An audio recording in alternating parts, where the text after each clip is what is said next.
Okay, let us get ready, get set, go. So we start with the homage to the Buddha. Namo tassa bhagavato arahato sama sambuddhassa. Namo tassa bhagavato arahato sama sambuddhassa. Namo tassa bhagavato arahato sama sambuddhassa. Okay, good morning, everybody.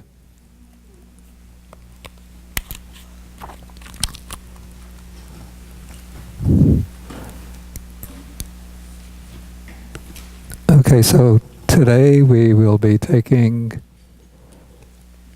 in the Majjhima Nikaya Sutta number 104. This is called the Samagama Sutta, the discourse at the place called Samagama. And this sutta seems to have a certain affinity with the sutta that we took last week, or was it 2 weeks ago? Sutta number 103. They're both concerned with how to preserve unity and harmony in the Sangha, particularly as the Buddha is deep in old age and coming to the end of his lifespan. So he has to lay down certain guidelines, measures, regulations in order to ensure that conflicts and disputes don't divide the community, especially the monastic community, and so that the Dharma will last long in the world. Okay, so this sutta has a special, also there's a special event that took place to explain the origin of this sutta, as we'll see from at the beginning. Okay, so the sutta takes place when the Buddha was living in a town named, or a village named Samagama, which was in his own native land, the Sakyan country.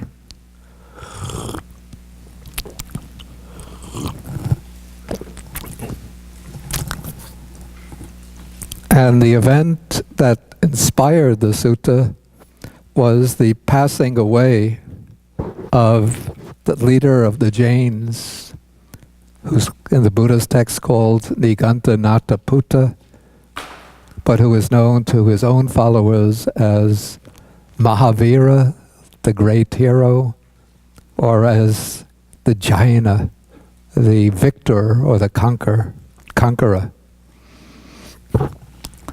Okay, and so shortly before the sutta takes place, the Niganthanataputta had just died at a town called Pava. And then the sutta tells us that shortly after his death, the Nigantas had divided and split into two, and they had taken to quarreling and brawling, and were deep in disputes, stabbing each other with verbal daggers. It's very picturesque language. But this is the standard kind of description which is used whenever quarrels take place amongst any group. Even when quarrels take place in the Buddha Sangha, we find the same description is used. For example, in Sutta number 48, which is the discourse at Kosambi, when the Buddhist monastic community living at the town or city of Kosambi had become divided. And so we read on page 419 that on that occasions the bhikkhus at Kosambi had taken to quarreling and brawling and were deep in disputes, stabbing each other with verbal daggers. So this is a standard description of a quarrel that takes place within any group of people. Okay, but then the text continues and it illustrates or elaborates on how the two divisions of the Jain community were arguing with each other. They were saying, each one was saying, you do not understand this Dhamma and discipline. Interestingly, it uses the two words which are distinctive of the Buddha's teaching. Dhamma, actually all the Indian schools call their teaching Dhamma. But here we have the word Vinaya also used. So perhaps it was the case that each school would also call its own code of discipline the Vinaya. So maybe that was not a term unique to Buddhism. Okay, so they would say, you don't understand this Dhamma and discipline. I, or my side, understands this Dhamma and discipline. How could you understand? Your way is wrong, my way is right. I'm consistent, you're inconsistent. What should have been said first, you said last. What should have been said last, you said first. What you had so carefully thought up has been turned inside out. Your claim has been disproven. You are refuted.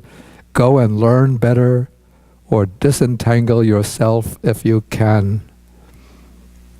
And so it said that it seemed as if there were nothing but slaughter among the Niganta Nataputa's pupils.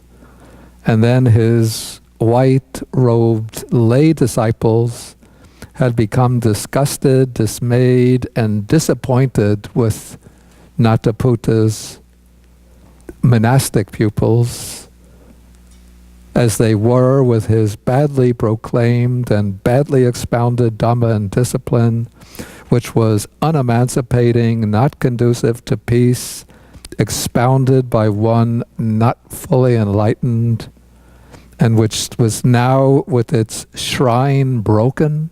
The shrine probably would have been Mahavira, Niganta Nataputa himself, and left without a refuge.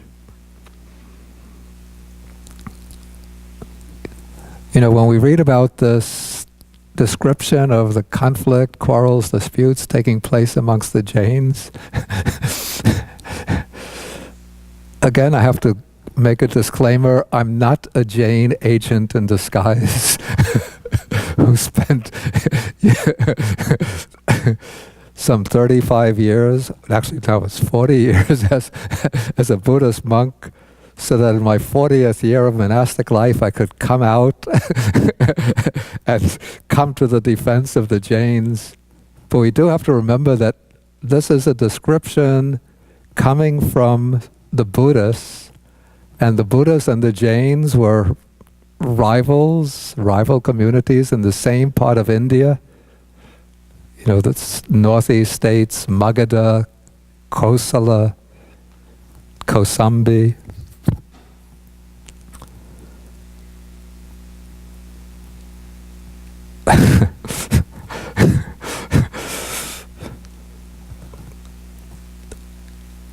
And occasionally I've looked at the Jain texts, which are very boring to read because they're mostly descriptions of the minutiae of ascetic observances. But I would imagine where they're describing what takes place in the Buddhist community after the passing away of the Buddha. I don't imagine that if they say anything about it, that they would be flattering, speaking about the great harmony and unity and concord that prevailed amongst the Buddhists after the passing away of the ascetic Gautama. Okay, anyway, after the passing away of Mahavira, and then this conflict breaks out in the Jain community.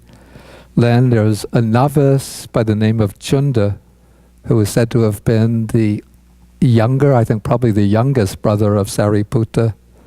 So he had spent the rainy season at Pava, because Pava was also right in the heart of the area where the Buddhists had been circulating and promulgating their teaching.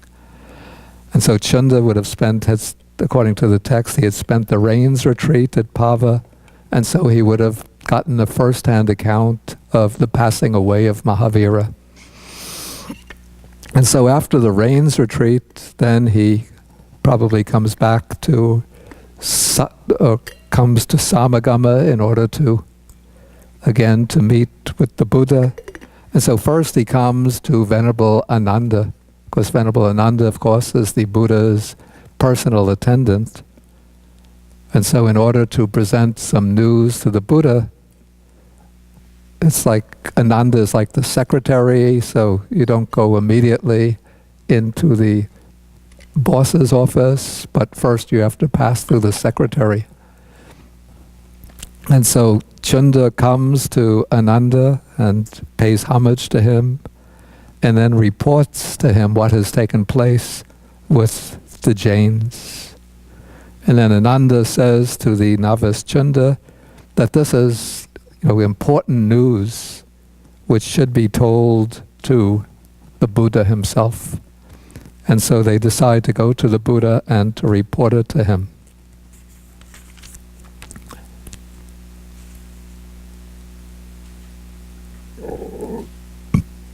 And so the two of them go to the Buddha, and Ananda tells the Buddha everything that he's heard from the novice Chunda. And then Ananda makes a very important statement. He says,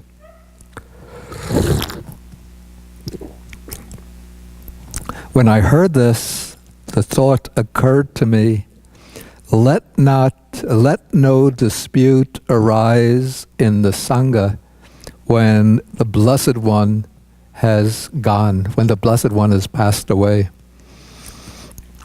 For such a dispute would be for the harm and unhappiness of many people, for the loss, harm, and suffering of the devas and the human beings."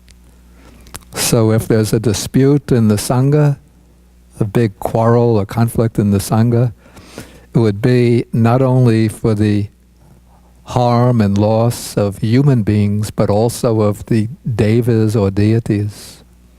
Because the deities, there's a class of deities which are called the Dharma-protecting deities, who try to protect the Dhamma in the human world and to see that it will endure a long time.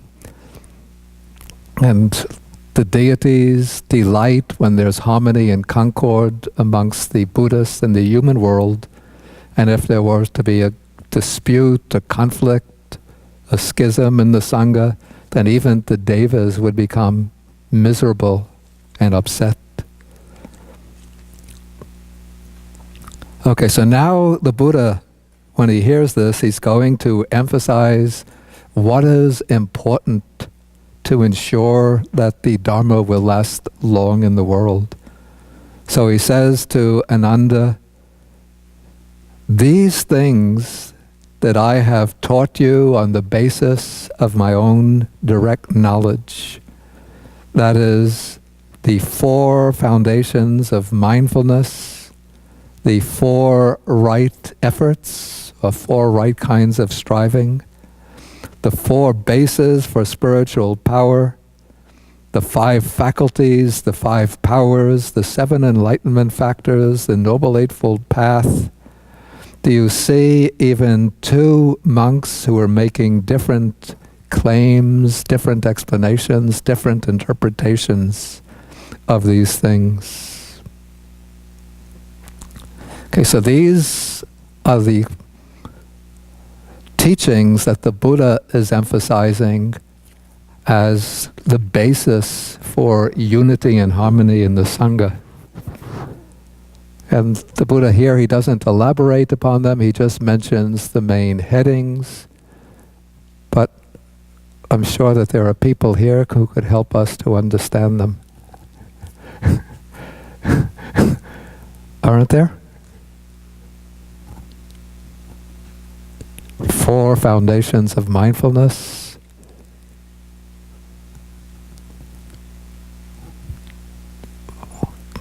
It's a little rusty. Who can help?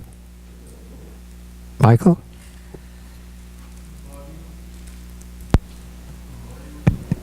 We have to get them in order, not only to get them correctly, but in the correct order. I don't think so. Body, mind, no, that's not the order. Feelings, body, feelings, mind, and the last one I don't know how to say. Mind consciousness or mind result.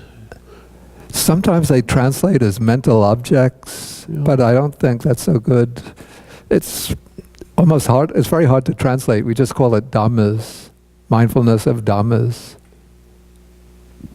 Okay, so the four foundations of mindfulness are the body, feelings, mind or states of mind, and phenomena, which are, I'm not going to go into an explanation, but just phenomena organized into certain groups for contemplation.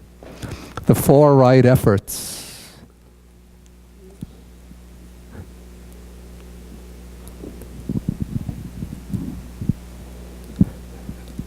We have to give some others the turn.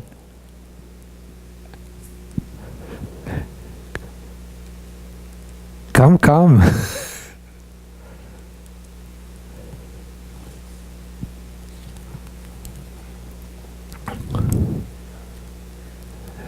You want to take it?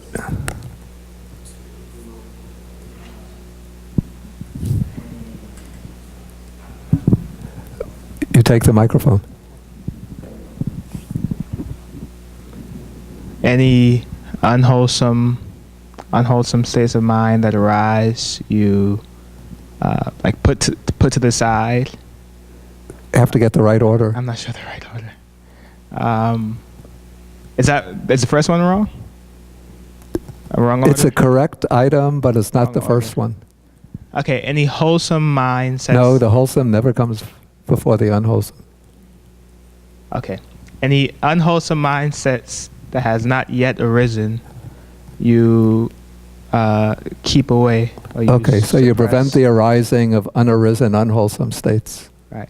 Okay. Second. Any unwholesome states that have already arisen, you forcefully push to the side. Well, it doesn't have to be forcefully, but we use a certain key word that always occurs in the Buddha's texts.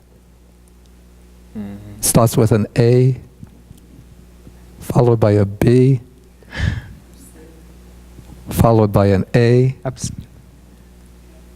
don't know. Followed by an N.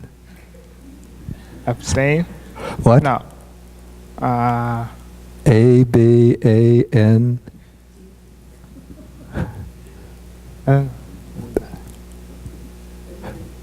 Abandon. Right. So any unwholesome states that have unwholesome states that arise, one abandons them.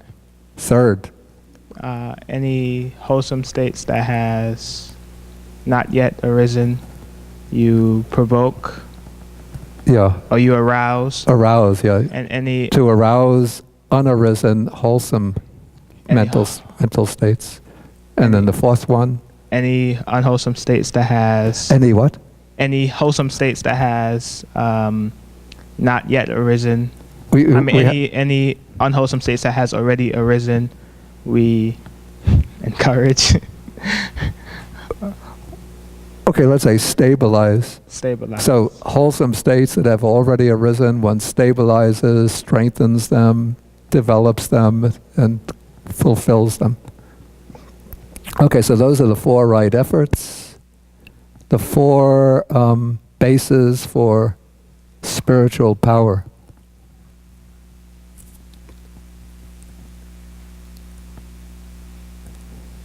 Well, we went through them 2 weeks ago, and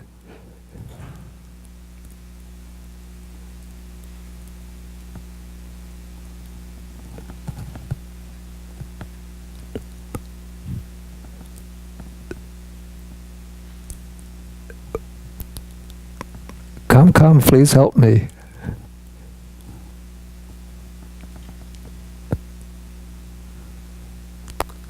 You wrong?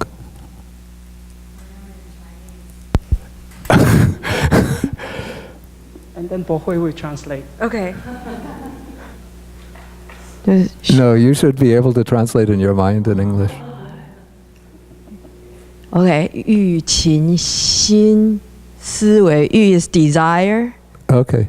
勤 is diligence. Okay. Or effort. Or effort, energy, yeah.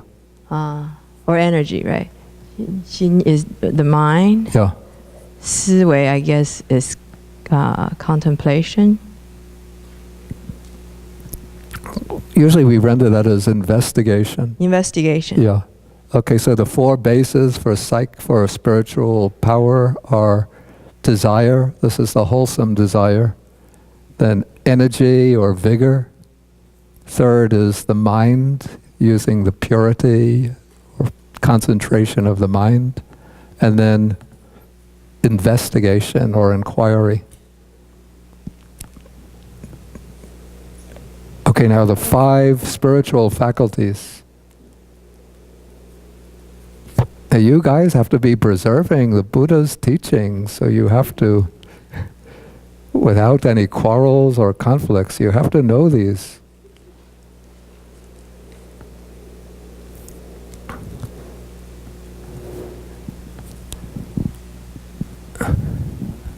Okay, it's the faith, energy, mindfulness, Yeah, concentration, yeah. and wisdom. Okay, very good. So faith, energy, mindfulness, concentration, and wisdom. Those are the 5 spiritual faculties. The 5 powers. Johnny, you... It's the same, so I raise my hand, I can answer. Okay, so it's the power of faith, energy, mindfulness, concentration, and wisdom. Okay, the 7 factors of enlightenment. Pull away.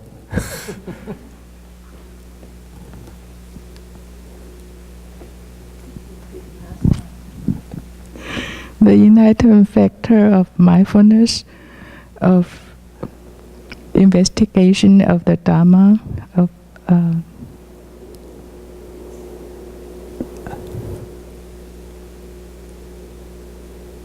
energy, and then of rapture, of tranquility, of samadhi, and of equanimity. Okay, very good. Okay, mindfulness, then investigation of phenomena, of dhammas, energy, rapture or joy, tranquility, concentration, and equanimity. 7. Then we have Eightfold Noble Path. What are the 8 factors of the path in the correct order?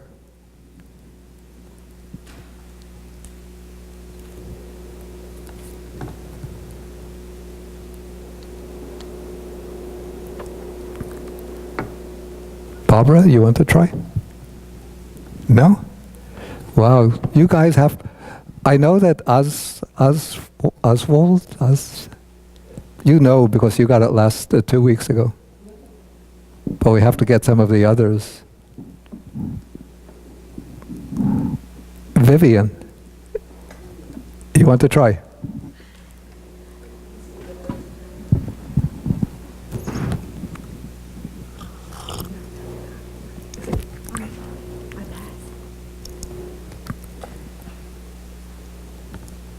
Eight factors. See you.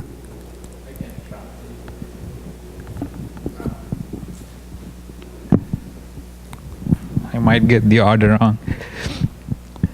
Samma Ditti, the right view. Samma Sankappa, right thoughts. Okay. Samma Vacha, right Okay. words. Samma Ajiva, right livelihood. No. Okay, you had right speech, yeah.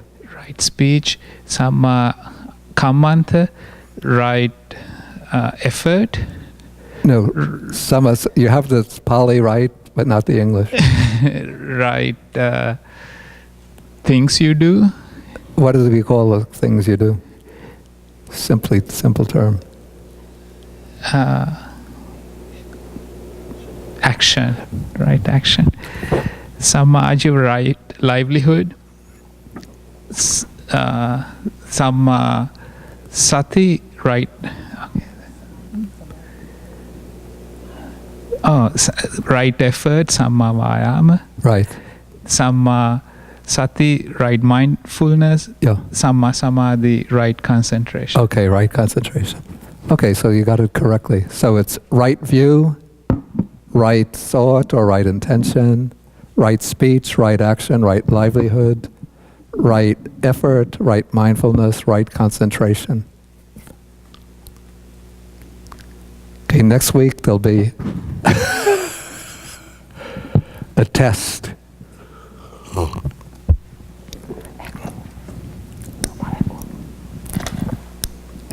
Really, these things you should all be able to just knock off 1, 2, 3. You write them all down on a sheet of paper and memorize them. Excuse me? How many languages do we need to know? I think it's enough to know Pali, Sanskrit, Chinese, and English. But if you just know in English, it'll be enough. Okay, so this is what the Buddha is emphasizing. The 7 groups, which come to be called the 37 Bodhipakkhya Dhammas, the 37 aids to enlightenment. Okay, so now Ananda says that I do not see even 2 monks who are making different claims about these things, but there are people who live deferential towards the Buddha, who might, after he is gone, create a dispute in the Sangha about livelihood, that's the way of life, and about the patimokkha. And such a dispute would be for the harm and unhappiness of many, for the loss, harm, and suffering of gods and humans. Now this seems a little bit strange, but here the Buddha says a dispute about livelihood or about the patimokkha would be trifling. He uses the word appamattako, Ananda. But should a dispute arise in the Sangha about the path or the way, the 2 words used here in Pali is magga is the path, and patipada is the way, or patipada also you could translate the practice. That dispute would be the harm and unhappiness of many, for the loss, harm, and suffering of gods and human beings.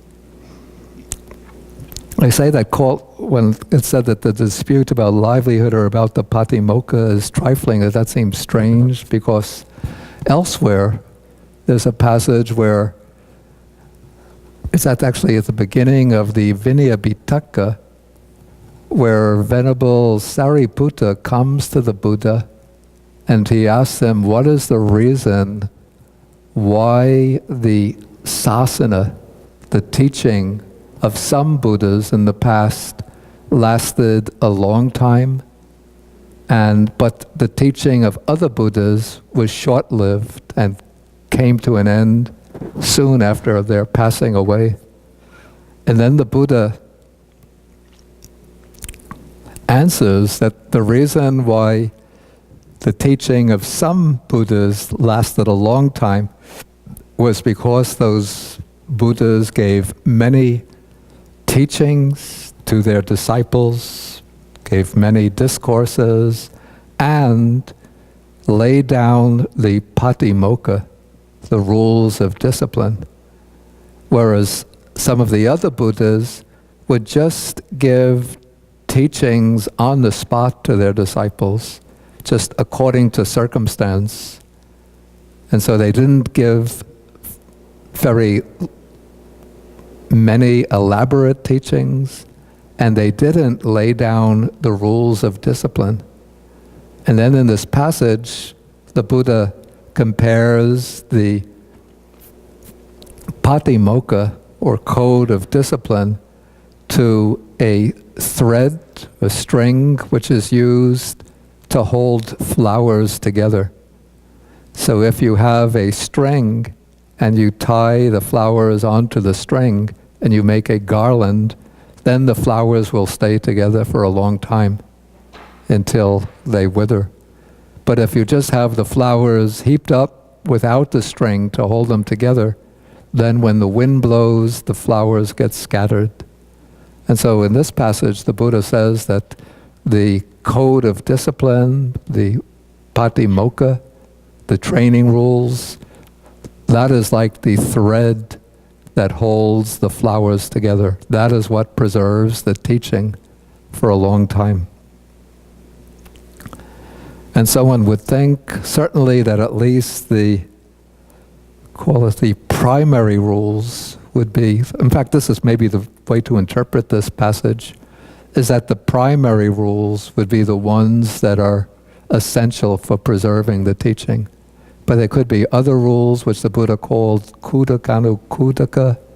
These would be minor and secondary rules, that those would probably be, he probably foresaw that those could be subject to variation depending upon things like climate, geographical conditions,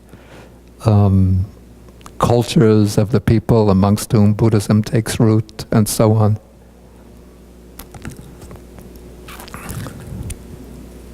So I think this particular passage needs some interpretation to make it clear. We shouldn't think when you see this that, okay, the Buddha said the disagreement about the patimokkha is trifling, therefore we just have to get rid of the patimokkha, and we just have the monks observing 5 precepts the same as lay people, and that will preserve the Dhamma for a long time. Okay, so now, after setting up this passage where the Buddha emphasizes what is the core or essence, now he's going to teach how disputes arise by taking disputes and conflicts, tracing them to their roots. And I think this passage shows what you might call the strong psychological orientation of the Buddha's own teaching. So for him, what's of primary importance are the mental qualities or mental states of the people in the community. So if we keep a watch on our own mental states, then even though there might be disagreements about aspects of the teaching, but through discussion and inquiry, investigation, then we can resolve those disagreements. But if the unwholesome mental states are what's motivating the dispute, then even the most trivial thing can become the basis for a dispute.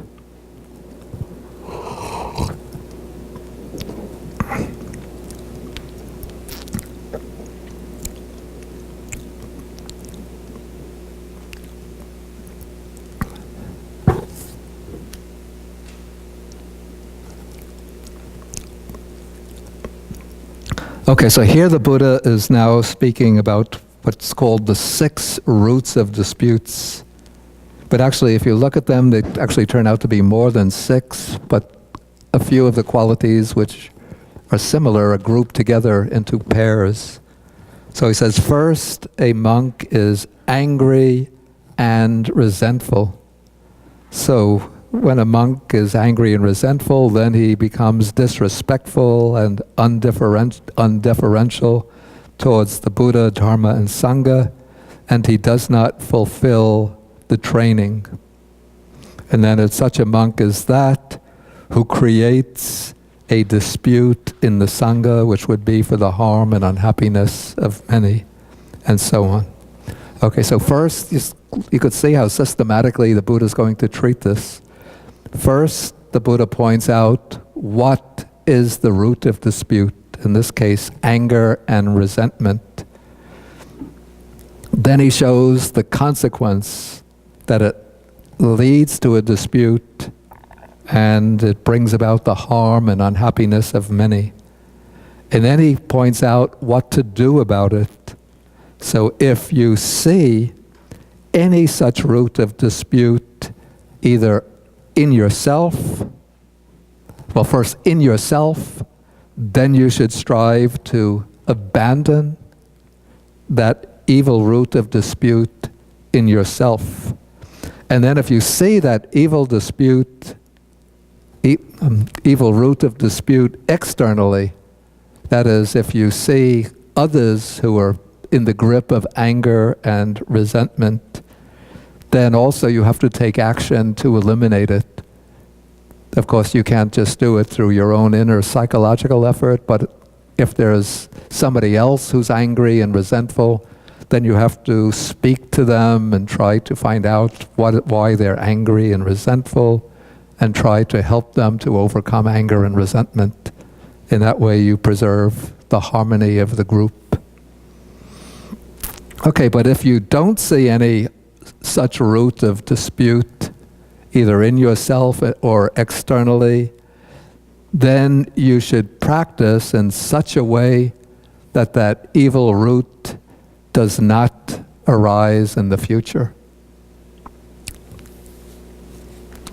Thus there is the abandoning of that evil root of dispute, and there is no eruption of that evil root of dispute in the future.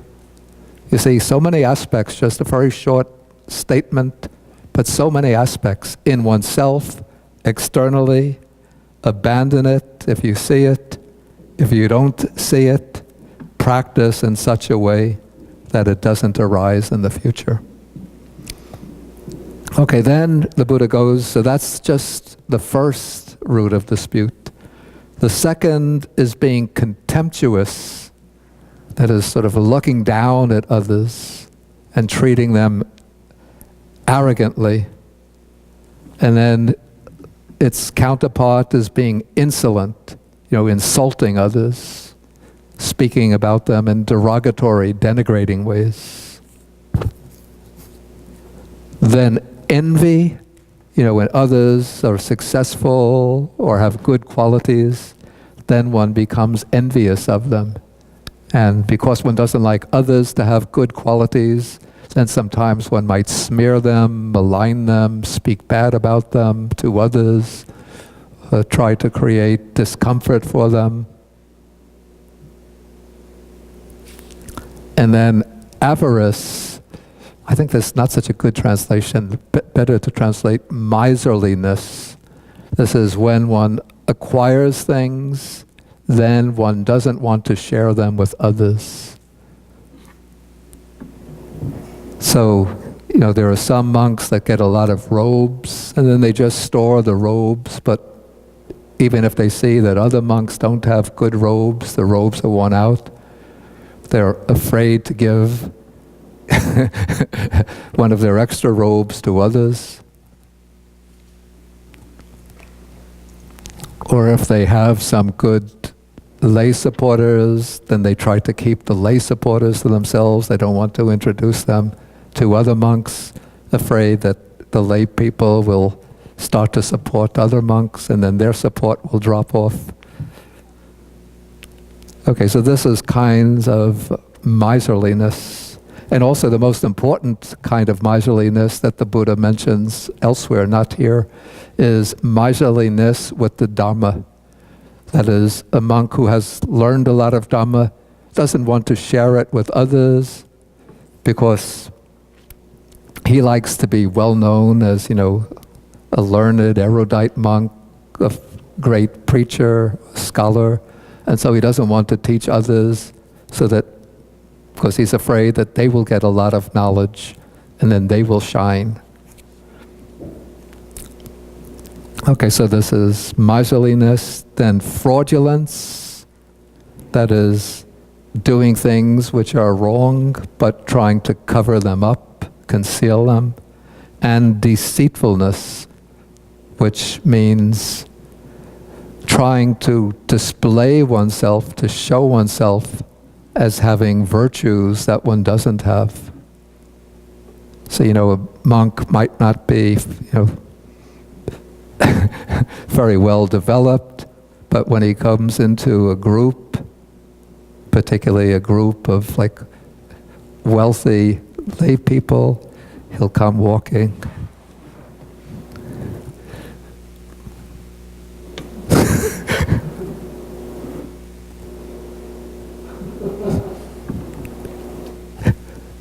Very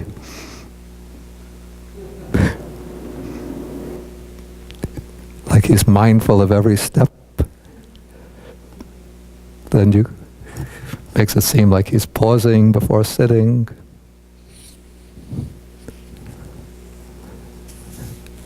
Sits down.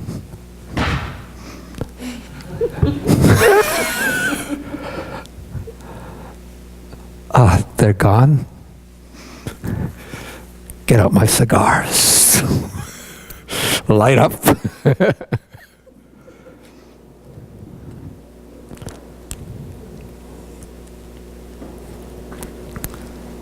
Okay. Fraudulence, deceitfulness, evil wishes. These are, wishing for fame, honor, reputation. And then wrong view, particularly the view that there are no consequences to good and bad deeds. That's considered to be the most pernicious of the wrong views. And then the last one, and this is a very serious cause of disputes within a group, and that is adhering to one's own views, holding on to them tenaciously, and relinquishing them with difficulty. This is being stubbornly attached to one's own opinions and views. Often we have to undergo special training to be able to get rid of that kind of fault, because it seems to be a natural tendency, even within, well, maybe especially within monastic communities, people become learned, and then they develop particular views, and then they hold to those views very tenaciously and refuse to relinquish them.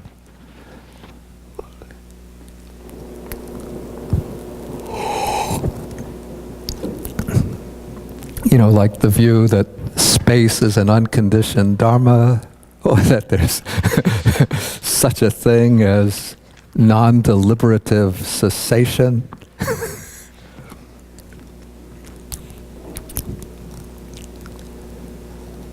Okay, I think I've mentioned previously that when I first started to learn about Buddhism, at that time I was in graduate school. This was before I became a monk. And I was living with a Vietnamese monk who had come to study in the same graduate school which I was attending. And I had just been reading about Buddhism, for a few months. And then I went to learn Buddhism from him. And basically my reading in Buddhism was from Alan Watts and D.T. Suzuki. These were the books that were available, and primarily available in the 1960s. 1967. And so whenever the monk who was my teacher would tell me something about Buddhism and it didn't agree with what I was reading in Alan Watts and D.T. Suzuki, then I would disagree with him and think he was getting it wrong. I really would hold to those views very stubbornly and very insistently and think, this is what Alan Watts says. This is what D.T. Suzuki says.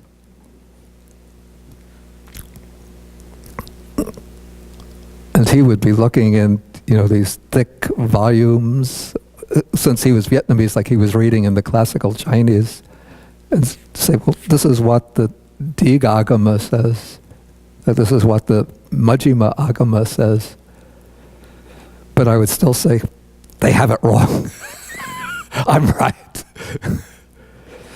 But how to overcome this? And it really used to cause so much trouble in my mind. And then, I was also starting to practice meditation. So right after, whenever we would have these big fights, then I would sit down and try to meditate. And just the mind would be boiling over with these angry thoughts that I'm right, he's wrong, I'm right, he's wrong. My view is correct, that view is incorrect. So then one day, when I was getting really upset, then my teacher called me and he said, what you should do now, every day, you have to tell yourself, if I get into a dispute today, I have to remember I might be right, I might be wrong. What's important is not that I should be right and the other person should be wrong, but that we should try to arrive at the truth. And so every day I would have to recite that to myself. And then it seemed to work a little bit.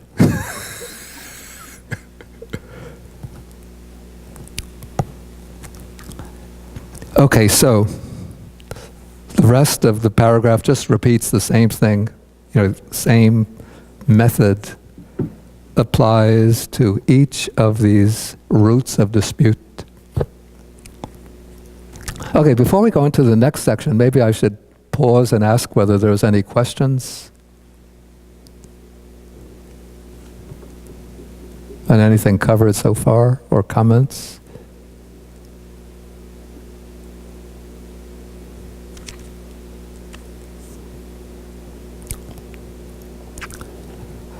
Okay, now this gets a little technical, this section. But we'll go through it, maybe not in detail, but we'll see what is being brought forward here. So this is sort of where the sutta teaching is almost bordering or coming into vinaya or discipline type teachings. So here the Buddha says that there are these four kinds of, maybe the word litigation, it's a difficult word to use, maybe not a fully appropriate word, because litigation implies that people are going to court and suing one another and calling in lawyers. But these are types of grounds for collective action within the Sangha, for settling particular cases that arise. Maybe you could say four kinds of cases that might arise that require special treatment. So what is the four? So there's litigation because of a dispute, litigation because of an accusation, litigation because of an offense, and litigation concerning proceedings or duties or activities that are to be carried out. The word here, the Pali word, is adhikarana.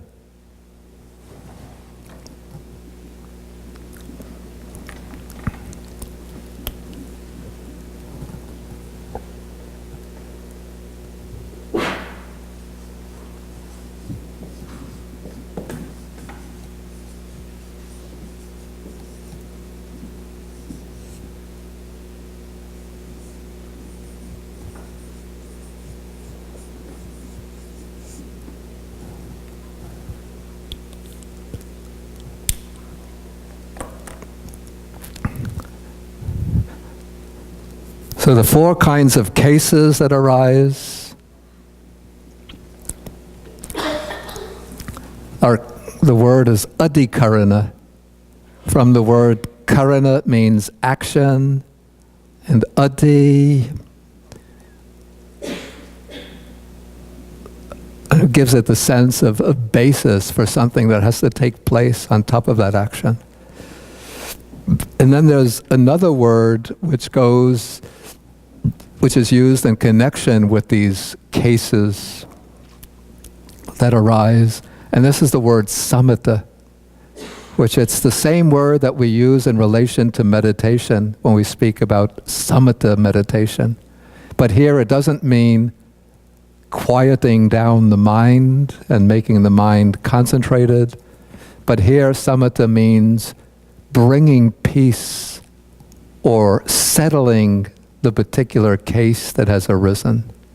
So these are the samatha, are the means of settling these legal cases or disciplinary cases. And so from this, you'll see that the Buddha was not only a masterful teacher in the sense of one who, presented a doctrine and a method of practice, but he was also a very brilliant and very skillful organizer and administrator, one who knew how to bring a group together and to lay down guidelines to ensure that the group is properly regulated. And so, after mentioning the 4 types or 4 bases for litigation or 4 bases for settlement, then the Buddha mentions the 7 kinds of settlement of litigation. So these are the 7 adhikarana samatha, the 7 means of settling these cases of litigation.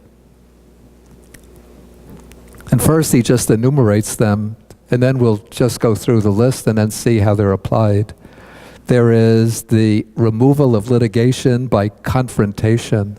Maybe confrontation, not a good word. We could say in the presence of. Removal of litigation by bringing into the presence of. Removal of litigation by means of memory. Removal of litigation on account of past insanity. The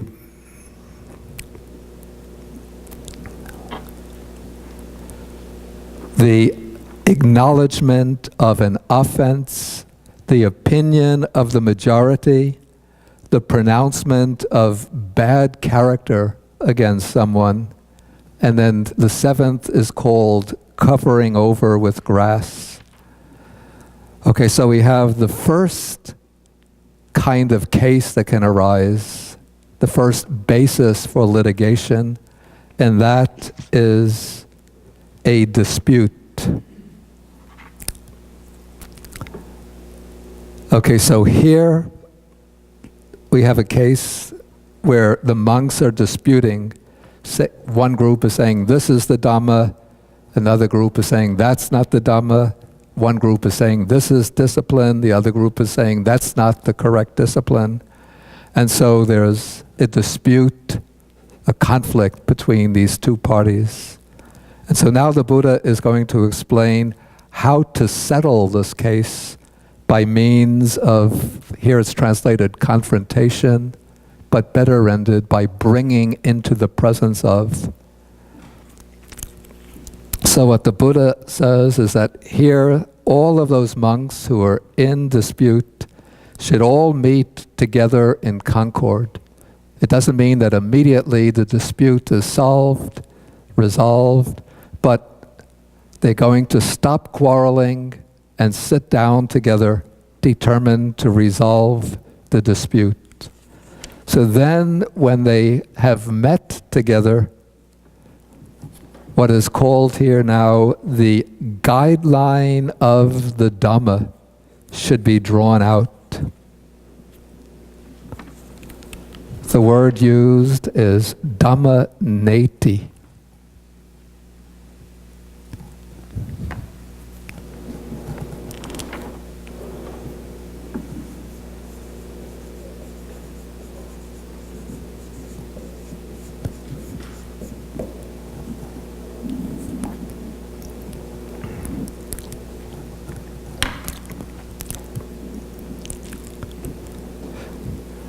Neti can mean, like one of the meanings is a thread or a rope. And so this is pulling out from the teaching, you might call the basic direction or the fundamental principles. And so one pulls out or draws out from the teaching the guideline. And then the text says, once the guideline of the Dhamma has been drawn out, that litigation, that dispute, should be settled in a way that accords with it. So this is the removal of litigation by bringing into the presence of.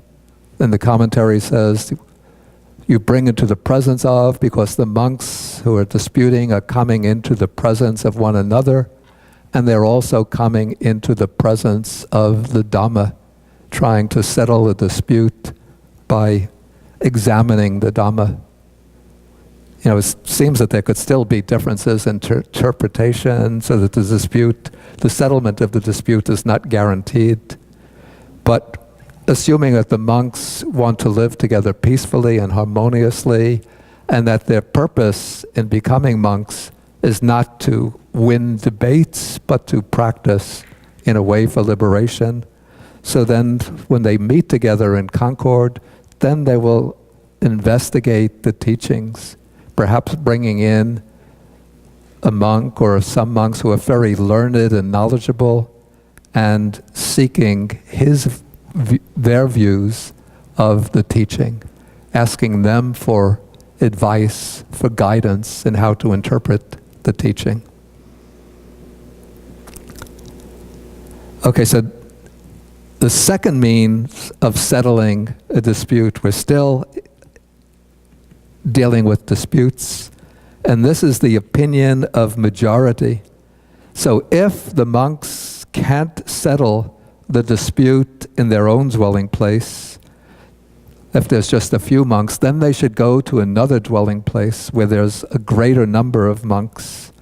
And then it said they should all meet together in harmony, and in the presence of the larger number of monks, then they should draw out the guideline of the Dhamma. Maybe within the original group of monks, there's nobody who's very learned, so they go to a larger community and they consult with a single monk or a committee of learned monks who could settle a dispute for them.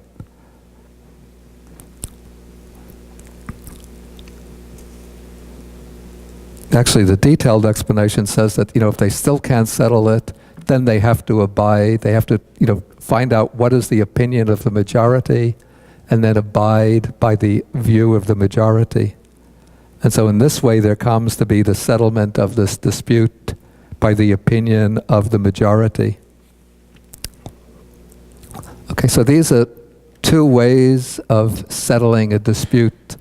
In the original place, one draws out the guideline of the Dhamma and settles it, or else one goes to a place with a greater number of monks and then settles it there according to the opinion of the greatest number of monks. Okay, in section 16, now we're dealing with an accusation. This is how to settle an accusation where one monk or several monks accuse another monk of committing a very serious transgression. That is what's called a parajika. That's an offense which requires expulsion from the order, or one which is bordering on a parajika, one getting close to an expulsion offense. So in this case, one is asking the monk who is accused whether he remembers having committed such a grave offense. And he says, I do not remember having committed such an offense. And in this case, if that monk is regarded as a trustworthy monk, everybody respects him, and he's regarded highly within the community, not the kind of person that one would suspect of lying and promulgating a falsehood to justify his misconduct, then on the basis of his claim from memory, one accepts it, and then one dismisses the accusation based on his memory.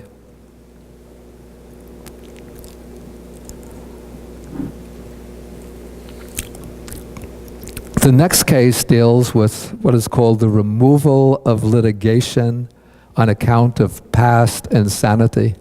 And this is also a method which is used to settle a case of accusation, where a monk has apparently committed a serious, a grave offense, and another monk is accusing him of that transgression. But in this case, the monk who is accused of the offense has actually committed that offense, but he had gone temporarily insane at the time that he committed that offense. And it's a principle in the Vinaya that if a monk is out of his mind or temporarily insane when he commits an offense, then he's not liable for the consequences of that offense. His action, his transgression is not an offense because he was insane. Okay, so in this case, one monk is accusing another of committing a grave offense, one which requires expulsion or is bordering on expulsion. They ask him whether he remembers having committed that offense. He says, "I don't remember committing it," but despite the denial, then the accusing monk presses him further and says, "Surely you know quite well that you committed that offense." And then the monk who's being accused now says that I had gone mad, I had lost my mind. When I was mad, I said and did many things improper for a recluse. I don't remember, so I must have been mad when I did that. So in his case, the past insanity is declared for him. And in this way, the accusation is suspended and the monk is not liable for the offense. And so in this case, the accusation is settled by means of the claim of past insanity.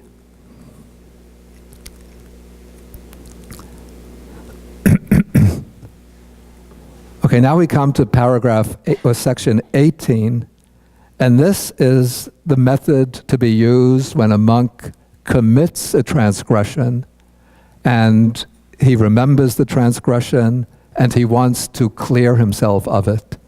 And this is a transgression not of the very grave kind, but of a kind which can be settled through confession to another monk. This is the usual way for clearing up offenses. There are two kinds of offenses which are grave offenses. One kind, if one commits that offense, one has to be expelled from the order.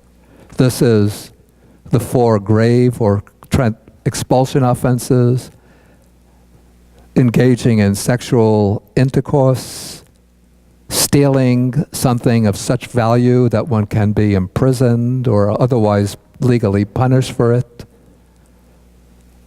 murdering another human being, or making false claims to supernormal attainments. Then there are 13 offenses. If one commits them, one can't clear them simply by confession, but one has to confess in front of the whole Sangha, and then one has to undergo a series of penalties in the presence of the whole Sangha, and then one has to be reinstated again through an act of the whole Sangha. But any other offense can be cleared by confession to another monk. So that is the case being described here. So when a monk has committed an offense, then what he does is to reveal it and disclose it to another monk. So he goes to a senior monk, or if there's no one senior, he can even go to a junior monk. He arranges his robes and pays homage at his feet, and then in the presence of that monk, he confesses to the offense and makes a pledge to restrain himself in the future. And so in that way, the transgression is cleared up simply through confession.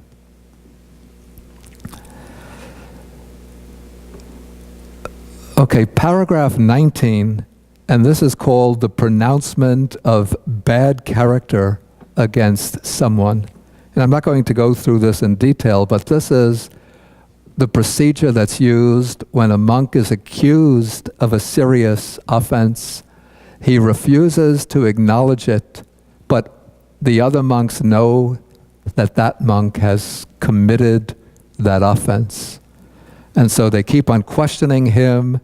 The monk who's being accused keeps on answering evasively or denying his responsibility. And so they keep on pressing him and pressing him. He even claims that when he committed it, he was joking, raving, and so on.